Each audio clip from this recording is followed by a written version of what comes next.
অবস্থা ভেদে দাঁড়ায় প্রস্রাব করা যাবে কি না?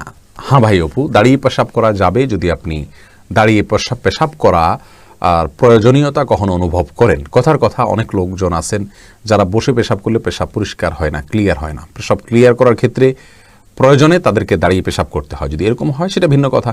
অথবা অনেক সময় দেখা যায় যে অনেকেই দাঁড়িয়ে যদি পেশাব না করেন, এমন কোনো পরিস্থিতি তিনি আসেন যেখানে পেশাব দাঁড়িয়ে না করে বসে করতে গেলে আশপাশটা এরকম নোংরাতে তার জামা কাপড় ভরে যাবে। হয়তো টয়লেটের জায়গাটা খুব বেশি কনজাস্ট, তার ওয়ালে নিচে হয়তো ময়লা লেগে আছে, আমি বসতে গেলেই আমার জামা কাপড় নাপাক হতে পারে। এরকম যদি হয় তাহলে আমি দাঁড়িয়ে পেশাব করতে পারি, কোনো অসুবিধা নেই।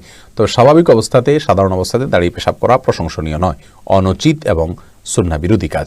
নবী সাল্লাল্লাহু আলাইহি ওয়াসাল্লাম, বুখারীর বর্ণনায় আসছে যে তিনি আতা সুবাতাতা কওমিন ফাবালা কাইমান ওয়া তাওয়াদ্দা, তিনি একবার একটা ময়লার স্তূপের কোথাও কোনো জায়গা দিয়ে যাচ্ছেন বা সেখানে আসছেন, আসার পরে সেখানে পেশাব করেছেন, দাঁড়িয়ে পেশাব করেছেন। নিশ্চয়ই জায়গাটা এত বেশি ময়লায় পরিপূর্ণ ছিল যে বসার মতো পরিবেশ ছিল না।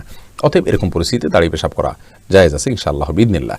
আর এর বাইরে যদি দাঁড়িয়ে কেউ পেশাব করে সেটা কিন্তু হারাম হবে, বড় ধরনের কোনো কবিরা গুনাহ হবে, বিষয়টি কিন্তু সেরকম না। আমরা এটাকে যত বড় অপরাধ মনে করি, অপরাধটা আসলে এত বড় না। আমাদের সমাজে অপরাধের মাত্রা জ্ঞান অনেক সময় আমাদের থাকে না। দাঁড়িয়ে পেশাব করলে মসজিদের আশেপাশে কোনো টয়লেটে তাকে যেভাবে আমরা হামলে পড়ি, এর চাইতে বড় অপরাধ করলেও দেখা যায় আমরা কিছু বলি না।